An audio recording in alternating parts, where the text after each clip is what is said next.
O que Trump vai fazer com o mundo após a sua vitória? Mas, Jean, as eleições ainda nem foram dos Estados Unidos. Como você está dizendo que o Trump vai vencer? O cenário é esse. Os últimos debates já deixaram claro que Joe Biden está passos atrás de Donald Trump. E a democracia caótica dos Estados Unidos vai eleger um presidente que tem inúmeros processos e quase realizou um golpe de Estado na maior democracia do mundo. Pelo menos os estadunidenses relatam isso. E eu, Jean Grafia, vou jogar os búzios e vou fazer um cenário. O que Donald Trump vai fazer com o mundo após se tornar presidente pela segunda vez? Jean, mas como você sabe, gente, é só pegar o que o Donald Trump fez no seu primeiro mandato. Pegar isso e fazer análises futuras, porque o cenário vai ser o mesmo. Em comícios, em entrevistas, o Trump já deixa claro qual que vai ser o seu posicionamento geopolítico e geoeconômico. Então, não precisa jogar búzios, não precisa de bola de cristal, é só analisar o que ele fez antes, ele vai continuar o seu projeto de país. E onde eu tenho, Jean, eu quero ter esse contato. Aqui na descrição tem os pontos da geopolítica, da geoeconomia, que ele realizou lá no seu primeiro mandato. Você pode ler, né, cada um dos posicionamentos e contrapor com esses posicionamentos futuros que eu desenhei pós-eleição de Donald Trump. O primeiro ponto que eu vou trazer aqui é a questão da China. Trump, lá no seu primeiro governo, sempre batia na China, principalmente no viés econômico. O viés econômico do governo Trump era o carro-chefe e não as questões externas, como os democratas e Joe Biden regeu nesses últimos 4 anos. O Trump batia no American First, os Estados Unidos em primeiro lugar, e não os problemas dos outros países. No governo Trump, você teve um mundo muito mais tranquilo do que no governo Biden. A gente tem uma ideia aqui no Brasil, né, de separar democratas e republicanos como direita e esquerda. Ponto. Os dois são muito parecidos. Não tem esse negócio de direita e esquerda. Os democratas podem ser mais progressistas nas questões que envolvem o comportamento do cidadão, que envolve os direitos das minorias, que envolve a questão do aborto, das drogas, dos imigrantes. Mas as questões externas, os democratas são iguais aos republicanos. Aliás, na história recente estadunidense, os democratas se envolveram muito mais em conflitos externos, em guerra, do que os próprios republicanos. Então, os republicanos, eles são mais conservadores nessas questões comportamentais, sim. Mas nas questões geopolíticas, eles são mais retraídos. Muito mais. A preocupação dos republicanos é mais com a economia do país. E os democratas com uma questão mais Estados Unidos, dono do mundo. E o Trump trouxe essa narrativa lá no seu primeiro mandato, né? A desglobalização, as relações muito mais bilaterais do que multilaterais. Então essa ideia do mundo global para o Trump era prejudicial aos Estados Unidos. Por quê? Porque a China sempre ganhava na corrida econômica com os Estados Unidos. A China bombardeava o território estadunidense com produtos.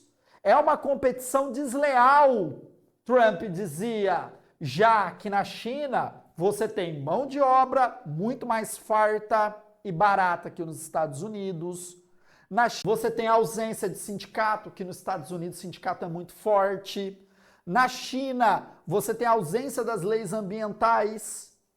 Então você tem ali 3, 4 pontos que favorecem a China na competição global. E o Trump batia demais. E possivelmente ele vai continuar aumentando as tarifas, que poderá impor novas tarifas aos produtos chineses que bombardeiam os Estados Unidos. Outro ponto, desvincular a economia. Ele poderá intensificar esforços para reduzir a dependência dos Estados Unidos em relação à China em cadeias de suprimentos críticas. O principal, os microchips, que são utilizados, cara, em quase tudo hoje no mundo. E a China e Taiwan são os maiores fornecedores para o mundo. Taiwan está no guarda-chuva estadunidense, a China não. Possivelmente os Estados Unidos vai investir em pesquisa e também vai colocar o pé em países que têm matéria-prima que auxiliam na produção desses microchips para diminuir essa dependência chinesa. Outro ponto, tecnologia e segurança. Ele vai continuar a restringir empresas chinesas de alta tecnologia, argumentando a preocupação da segurança nacional. A questão do TikTok é uma delas. O TikTok, cara, está dentro dos Estados Unidos, é uma das plataformas mais vistas, mais consumidas e é um aplicativo chinês. Os Estados Unidos falam que esse aplicativo coleta dados comportamentais do estadunidense e esses dados são utilizados para espionagem, principalmente a comercial. Já que você entendendo o comportamento do consumidor estadunidense, fica muito mais fácil produzir determinado tipo de produto e exportar para lá e ter sucesso. Então os chineses utilizam esses aplicativos para dominar a mente do consumo do cidadão estadunidense. Cara, isso aqui, o cenário é óbvio que vai acontecer. Não adianta. Bom, calma. Clica aqui, se inscreva no canal do Professor Jean Grafia. Meu projeto é chegar a 500 mil seguidores. E é somente com o seu apoio eu vou alcançar isso. Não custa nada, cara. Ajude o projeto, clica aqui. Agora, em relação ao Irã. O Trump, no seu governo anterior, ele sempre tinha uma relação ali mais tranquila em relação aos seus inimigos. O que quer dizer isso? Ele não ia para o embate direto.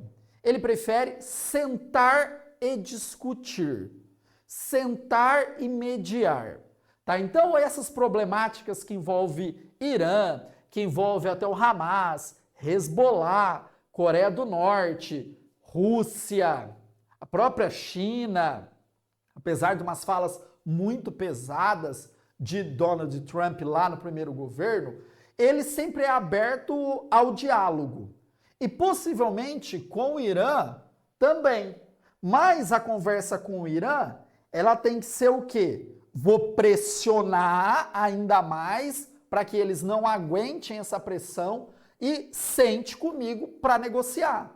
Então ele não vai ficar atacando terror no Irã, falando que vai invadir, que vai bombardear, que vai armar Israel contra o Irã. Não, ele vai pressionar economicamente. Então ele vai aumentar essas sanções econômicas para forçar o Irã a negociar um novo acordo nuclear mais favorável aos Estados Unidos. Mas claro, o mundo que Trump deixou, ele não é igual a esse mundo que ele vai encontrar agora. O Irã está dentro aí de um núcleo de países que se fortaleceram nesses últimos 4 anos, que é o caso da Rússia, o próprio Irã e a China. Eles se comunicam, eles dialogam, fora que você tem os BRICS, que dá esse apoio também, o Sul Global, que se opõe aos Estados Unidos. Então o Irã, ele não está tão isolado economicamente como há 4 anos atrás. E com isso, o Trump pode ter maior dificuldade para realizar essas pressões econômicas a fim do Irã sentar na mesa e negociar com os Estados Unidos. Outro ponto, ações militares. Potencialmente ele pode autorizar operações militares se o Irã realizar atividades consideradas ameaçadoras.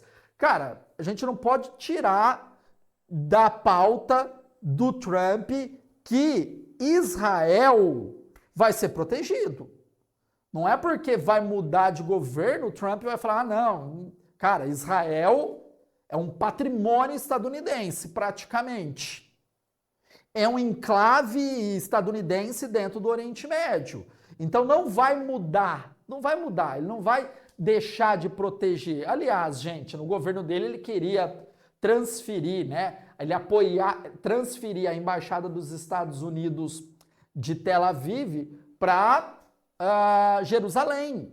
Isso daí era uma forma de bater na tecla que Jerusalém é dos judeus e não dos cristãos e muito menos dos muçulmanos. Tá? Então, essa relação com Israel vai perdurar. E se o Irã der algum passo à frente que os Estados Unidos acha totalmente errado, cara, o Trump vai sim colocar energia nisso. Coreia do Norte. Um dos maiores feitos de Donald Trump foi ir até a zona desmilitarizada entre a Coreia do Sul e a Coreia do Norte, apertar a mão de Kim Jong-un, caminhar com Kim Jong-un e iniciar alguma negociação.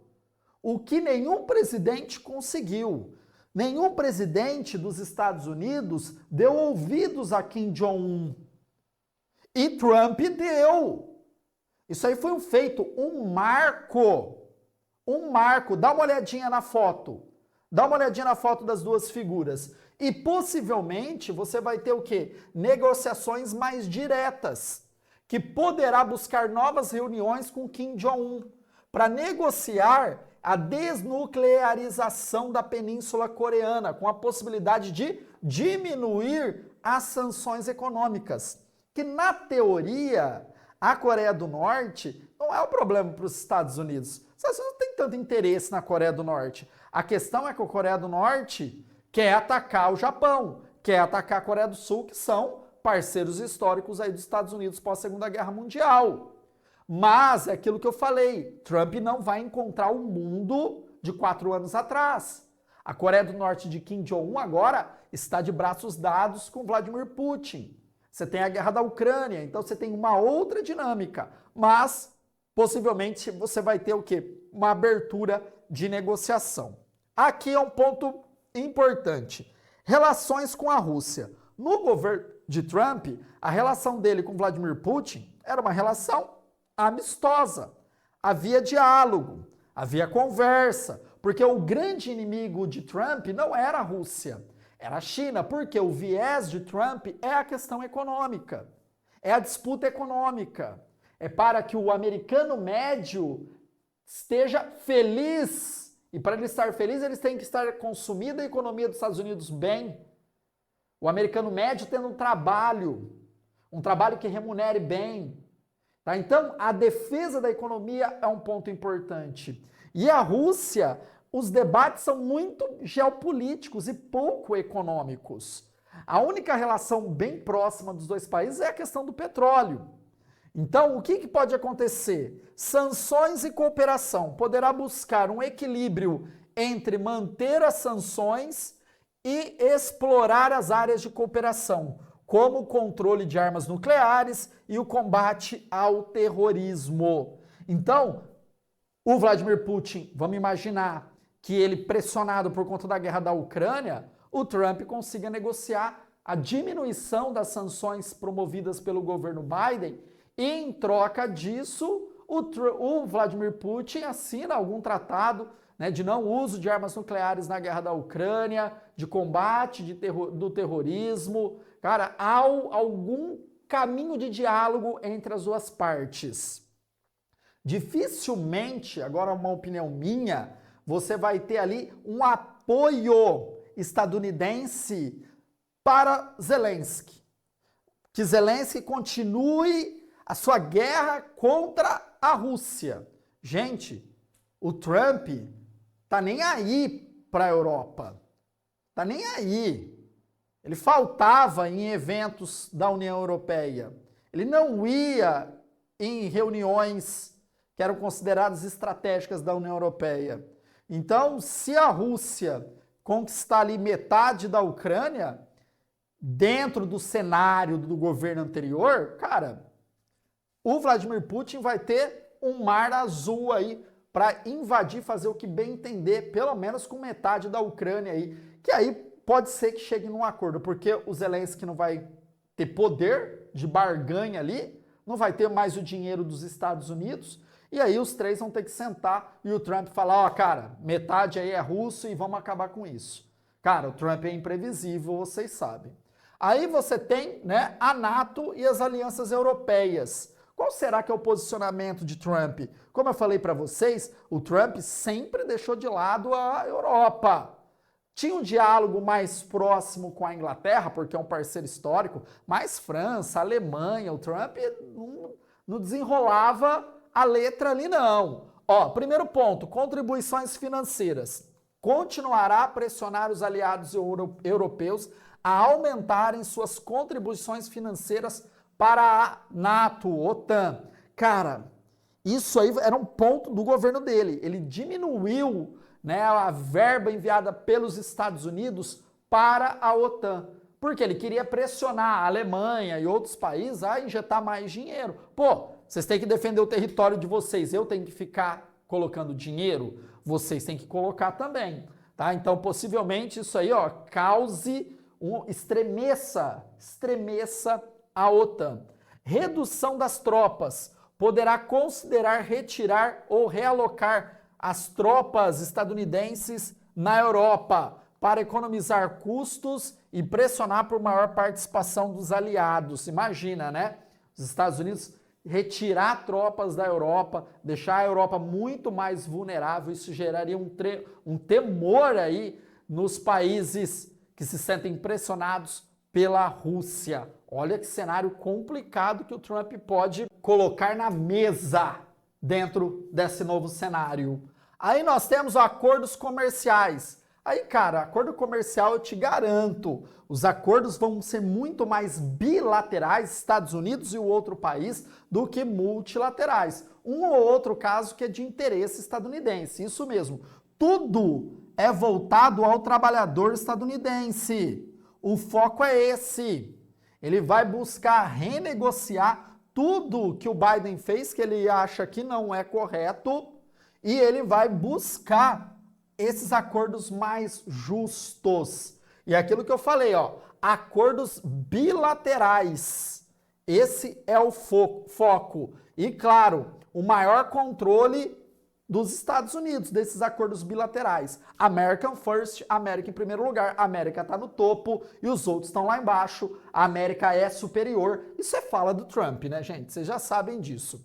E agora, a relação com a América Latina. O primeiro ponto, e isso ele fala e ele fez lá no seu governo, aliás, né, não fez na sua totalidade. Ele falou que ia construir um muro que o México ia pagar. O México não pagou, óbvio, quem pagou foi o próprio Estados Unidos, mas o muro está lá. Então, as sanções muito maiores de imigração e segurança de fronteira. Então, ele vai intensificar as políticas de imigração e segurança de fronteira, incluindo a construção de mais barreiras na fronteira com o México. Então, possivelmente, entrar nos Estados Unidos de forma ilegal, cara, vai ser muito difícil. Política de pressão. Então, vai pressionar regimes que são totalmente contrários aos interesses econômicos dos Estados Unidos, como aquilo que envolve Nicolás Maduro na Venezuela. Ele já teve uma fala aí, né, que deveria ter invadido a Venezuela e tirado o Maduro do poder e não fez isso. Tá? Então o cenário é que ele pressione a Venezuela, porque a Venezuela tem petróleo, tem uma das maiores jazidas de petróleo do mundo lá no Rio Orinoco. Então é interesse estadunidense. Mas é claro, volto a afirmar, o mundo de 4 anos atrás era um mundo, hoje é totalmente diferente. Você tem aí países que não têm medo dos Estados Unidos como antes. A própria Venezuela, né, em falas, peita os Estados Unidos em algumas decisões, como a questão de Essequibo, né, a Venezuela queria invadir o território, os Estados Unidos foi contra, o Nicolás Maduro não invadiu, mas alimentou ainda mais a tensão.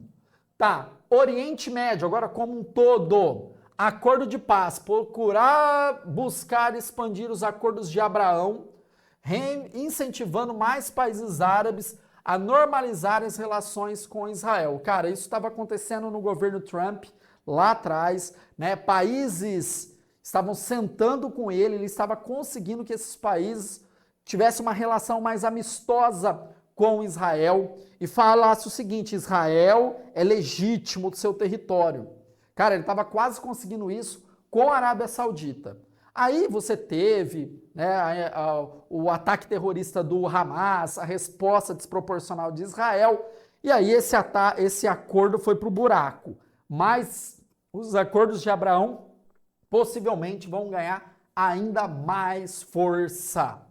Presença militar, poderá ajustar a presença militar na região, focando em áreas estratégicas como o Iraque e o próprio Afeganistão. Então são áreas, né, problemáticas para os Estados Unidos. O Afeganistão foi uma marca triste aí no governo de Joe Biden, porque eles entregaram o país para os talibãs depois de 20 anos, fugiram, praticamente dava a impressão que estava com medo dos talibãs, né, naquela fuga bizarra do governo estadunidense lá de Cabul. Então pode ser que o Trump, né, começa a conversar com o Talibã de uma outra forma e tenha uma presença maior no Iraque, que o Iraque é um berço, né, de grupos terroristas que pode complicar a vida dos Estados Unidos.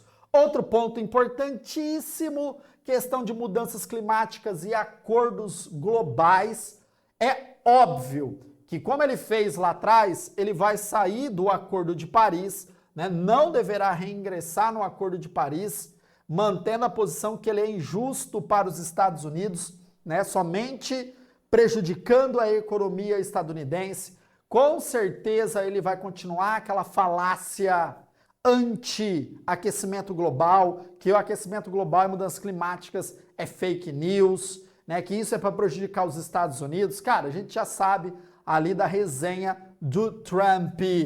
E ele busque realizar ali políticas domésticas que continuará a reduzir as regulamentações ambientais internas prejudiciais à economia. Cara, é o famoso passa-boiada que tentaram fazer aqui no Brasil no governo de Jair Bolsonaro, né? Dentro daquela mesma política trumpista que estava querendo ser inserida aqui. Jean, e o Brasil nisso tudo? Qual vai ser o posicionamento do governo brasileiro a essa vitória de Donald Trump? Galera, o presidente brasileiro, o Luiz Inácio Lula da Silva, dificilmente vai bater de frente com o Trump. O Lula não é besta. O Lula vai na posse do Trump, vai bater foto, vai abraçar e toca o barco, vai manter as mesmas relações. E o próprio Trump, ele não vai ser contrário ao governo brasileiro, do Lula. Cara, eles têm interesses econômicos. O Brasil não gera nenhum problema para os Estados Unidos. Aliás, só coisas benéficas. Então a relação econômica ela vai continuar, tá? E o Lula sabe, né, que uma vitória do Trump ali pode reacender a chama da esperança, né, que da direita brasileira que vai inverter a situação em 2026 e ele não vai querer criar essas rusgas que alimentaria isso, tá? Então, o cenário que o Lula, cara, é político, ele vai tocar o barco como se não acontecesse nada entre os dois. E o Milei e a Argentina, né, a questão do Trump, cara, aí ele tem uma relação bem estranha até, de amizade, tá? Mas a Argentina, cara, a contribuição dela é mínima para os Estados Unidos, né, gente? Ó, vamos lá, né? América do Sul, no cenário global, é Brasil, tá? Mas a narrativa da direita, né, já que o Milei é fã também do Trump, vai ser alimentada dentro desses países, mas não nos Estados Unidos.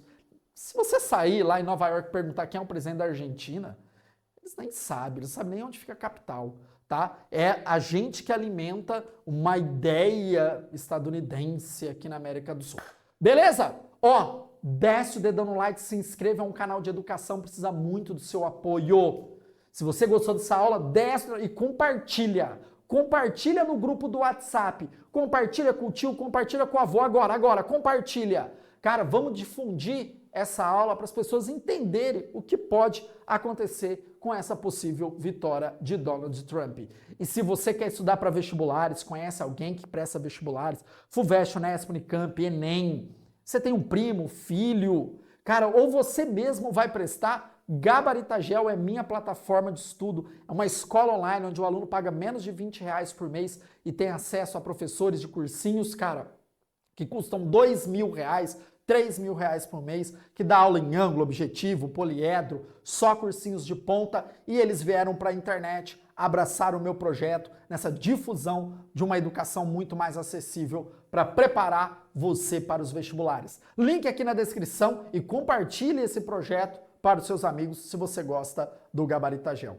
Valeu, pessoal! Tamo junto!